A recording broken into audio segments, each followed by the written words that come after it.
저는 임영석입니다. 한반도 산림생물로 전 세계와 소통하고 연결하는 식물자원 외교관입니다.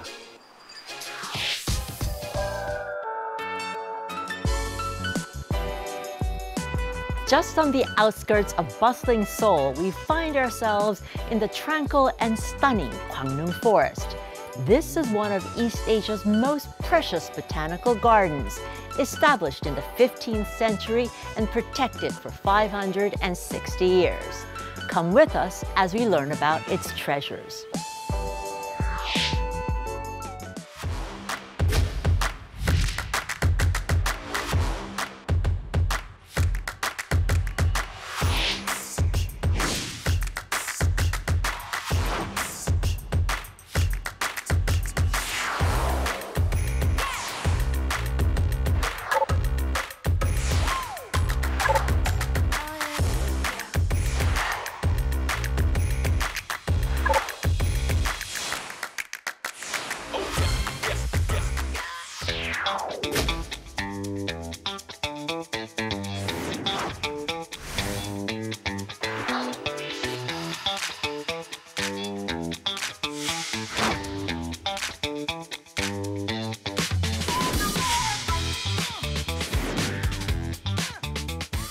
We talk about climate change all the time, but we often don't think about biodiversity as what we're protecting.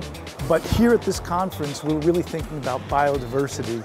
I think the beauty of the Korea because it has 4 seasons, so it has producing more beauty in the term of nature in Korea. What I could see at the botanical gardens and arboretums is outstanding. All of them are very well organized. People have extremely well sense of their roles, and they reflect that to the visitor. Thank you to TNA to hosting this show and to invite the whole botanists in the world to come to East Asia.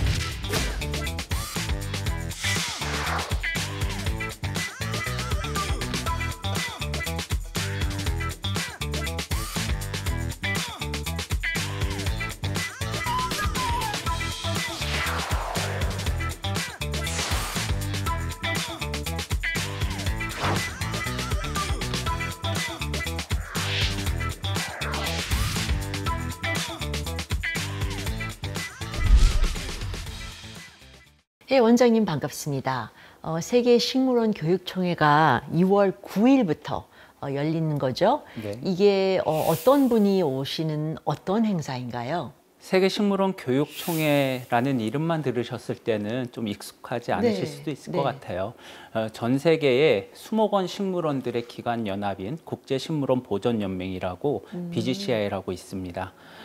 BGCI에서 우리 식물원 수목원의 교육이 너무나도 중요해짐에 따라서 1991년부터 교육총회를 개최를 하고 있는데요. 주로 알려진 식물원들은 유럽이나 북미 쪽에 아무래도 분포를 많이 해서 그 지역에 있는 국가들에서 그동안엔 식물원 교육총회가 개최가 됐었습니다. 그래서 우리나라에는 상대적으로는 좀 덜 알려졌었죠.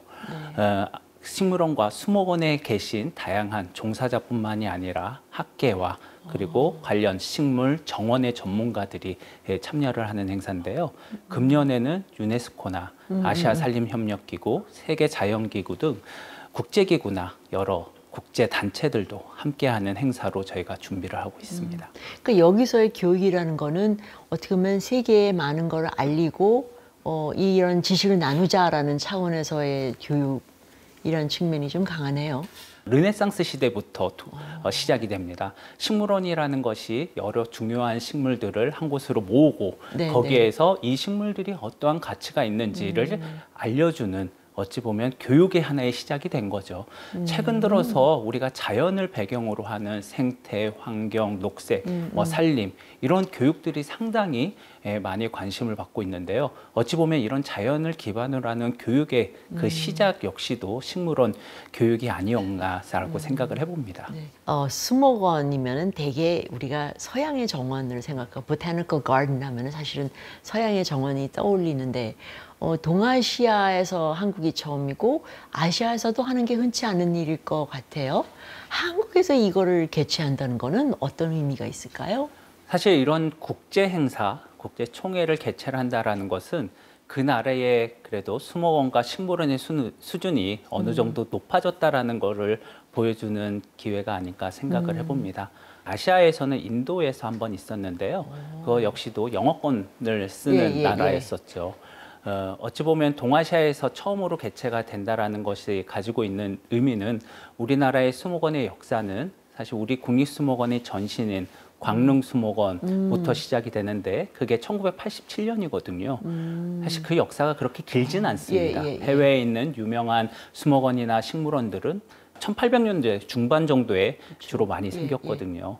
하지만 우리의 지금까지의 수목원들이 우리 산림청이나 국가에서 만든 수목원, 그리고 지자체가 함께하는 수목원, 또 개인이 아주 많은 철학을 가지고 사립수목원까지 다양한 주체들이 우리가 수목원을 만들었고 그 뜻을 잘 보존을 하고 그 가치를 널리 알렸기 때문에 이렇게 동아시아에서는 처음으로 개최를 할 수 있지 않았나 생각을 해봅니다. 이제 이런 행사를 주최할 수 있었던 정도로 인정을 받는 것도 중요하지만 사실 많은 분들이 한국의 수목원을 직접 와서 볼 기회는 더더구나 없었을 것 같아요. 한국의 어떤 측면이 이분들한테는 좀 놀라운 측면이 될 수가 있다고 보세요? 흔히 우리나라의 숲 그리고 우리나라의 정원들을 떠올릴 때 우리는 사계절이 매우 익숙하지만 사실 우리와 같은 아름다운 사계절이 익숙하지 않은 나라들도 있습니다. 저 역시도 인도네시아 대사관에서 근무를 했었을 때 인도네시아도 생물 다양성의 수는 아주 높지만 그리고 보고르 식물원 같은 경우에도 200년 이상의 역사를 가지고 있는 식물원이거든요. 그런데 그 지역에 있는 식물원들은 사계절이 없기 때문에 또 다양한 아름다움을 전하는 것에서 또 우리나라하고는 차이가 있을 수가 있습니다. 우리나라에 있는 식물원들이나 수목원들은 이 사계절을 어떻게 잘 보여줄 수 있느냐라는 것들에 다른 나라들보다는 좀 더 잘 포커스가 된 것 같아요. 수목원을 만들어 갈 때의 첫 과정은 여러 식물들의 수집, 보존 그리고 분류하는 것부터 시작을 하거든요. 그리고 나서 그 다음 단계는 중요한 식물들, 저희는 희귀특산 식물이라고 하는데 전 세계적으로 멸종이 되기 쉬운 그런 희귀한 식물이나 우리나라에서만 존재를 하는 특산 식물이 있습니다. 이러한 희귀 특산 식물을 종보존적인 차원으로 해서 중복 보존을 여러 군데에서 같이 하는 것이죠. 현지 외 보존을 하는 것에 있어서 그 철학과 가치들을 우리나라에 있는 식물원들은 잘 공유를 하고 잘 나누고 있었습니다. 아주 체계적인 어떤 그런 그 방식으로 서로가 협업하고 맞습니다. 같이 공유하고 발전하는 것이 쉬운 일은 아닐 것 같아요. 맞습니다.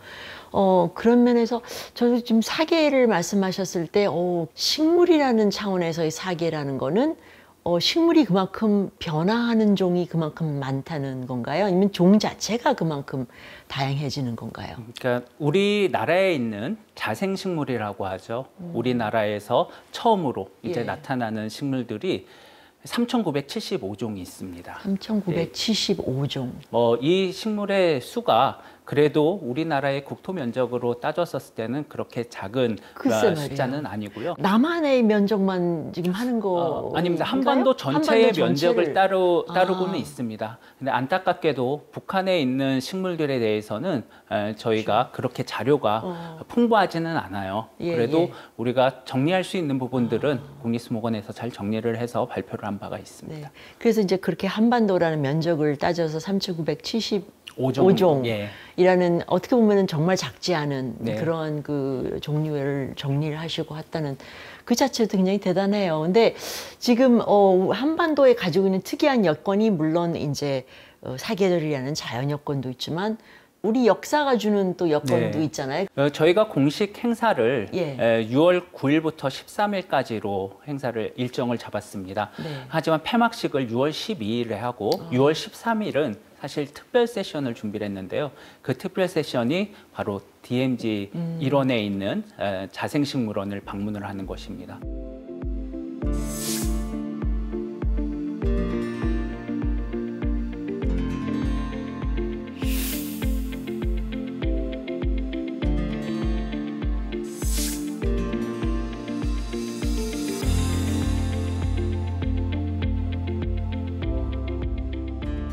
제가 예전에 유엔 식량 농업기구에서도 근무를 했었는데 그때 만난 동료들이 우리나라에서 가장 그래도 이야기를 했을 때 관심을 가져주는 부분이 바로 DMZ였었습니다.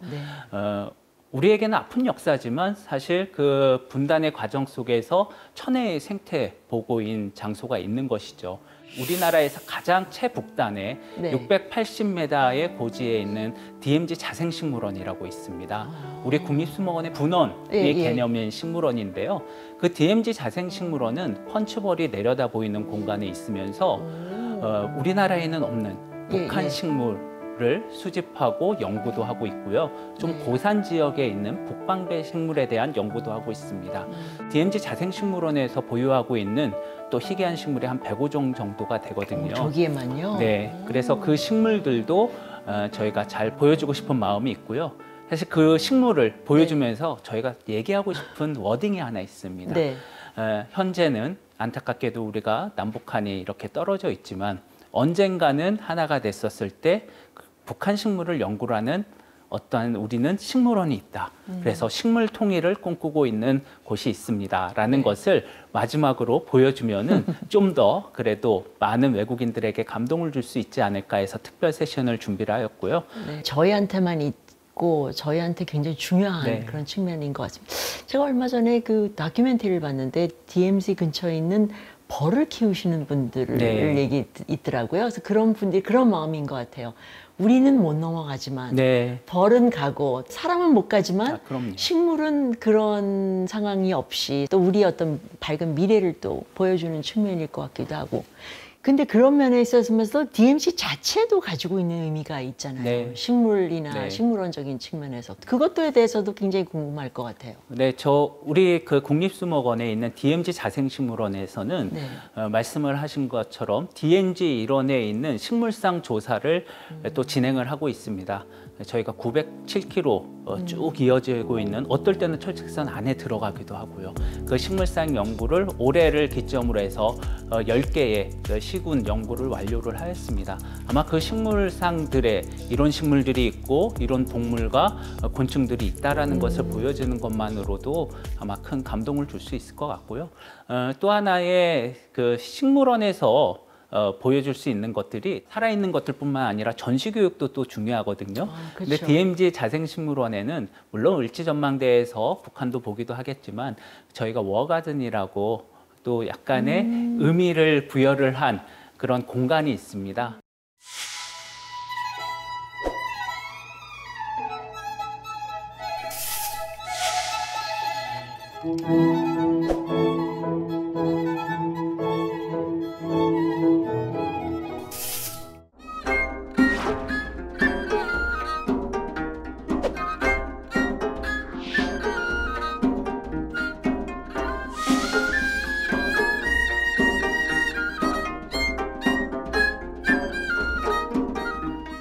실제로 그 DMZ 자생식물원에서는 북한도 보이거든요. 그러니까 그 북한을 보면서 그곳을 배경으로 평화를 노래를 하는 음악 연주를 들을 수 있는 것. 그것이 식물원이 가질 수 있는, 식물원은 단순하게 와서 식물을 보고 가는 것이 아니라 그 공간에서 머물면서 여러 생각들과 여러 경험들을 풍부하게 이제 할 수 있는 곳이기 때문에 아마 그런 느낌들을 가질 수 있지 않을까 생각을 해봅니다. 정말 좁은 의미의 식물원은 아니군요, 이제는. 한반도를 넘어서서 정말 세계가 맞이하고 있는 이런 위기와 도전, 기후 위기라든지 지금 말씀하신 다양성의 한계라든지 그런 걸 이 총회가 수목원이라는 차원에서 어떻게 접근을 하나요? 네, 이번에 저희가 국제식물원 보존연맹과 주제를 어떻게 잡아갈 것인가를 논의를 하면서 저희가 큰 대주제를 변화를 위한 교육, 글로벌 도전과 과제에 대응을 위한 식물원의 역할이라는 것으로 잡았습니다. 그러니까 식물원은 다양한 여러 식물들을 한 곳으로 모아놨다라는 그런 느낌을 많이 받으시는데요. 앞서 말씀드린 것처럼 그 기능들이 그냥 식물과 산림생물을 보는 것으로 국한이 되지 않습니다. 그곳에서 풀어갈 수 있는 여러 과제들이 있거든요. 저희가 소과제로 총 5가지로 잡은 것이 이런 수목원 식물원과 함께 누리며 즐기는 건강과 웰빙에 대한 이야기도 다루고 있고요. 네, 그리고 이 식물원을 통해서 어떻게 포용력을 높일 수 있을 것인가도 고민을 하고 교육적인 측면으로 해서는 식물은 되게 아날로그 느낌이 들지만 뭐 XR이나 여러 가지의 첨단 기술을 활용을 해서 좀 더 많은 교육을 할 수 있는 방법론에 대해서도 고민을 합니다. 그리고 저희가 식물원 교육총회를 한다라고 여러분들한테 소개를 하니까 가장 많이 듣는 것이 미래 세대를 위한 교육이 뭡니까? 라는 얘기를 하거든요. 그래서 당연히 빠질 수가 없는 것이 청소년을 위한 교육이고요. 우리 수목원이라는 곳은 어떤 누구나도 올 수 있는 다양한 계층, 연령과 상관이 없이 많은 사람들이 즐길 수 있는 공간이다라는 것을 이야기를 하고 싶어요. 사실 하셔야 될 일이 굉장히 많네요. 네, 맞습니다. 떨리시겠어요? 좀 긴장이 됩니다. 네. 하여튼 잘하실 거라고 믿습니다. 원장님 정말 총회에 대해서 많이 말씀을 해주셨는데 이 숲이 가지고 있는 아름다움과 가치에 대해서도 다음 편에 더 많은 얘기를 나누도록 하겠습니다. 네, 알겠습니다.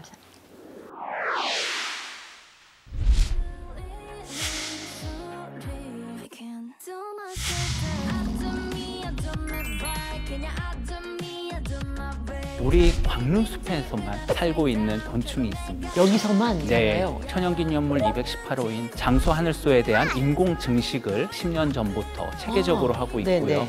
장수하늘소가 천연기념물이지 않기를 바라는 마음이 있습니다.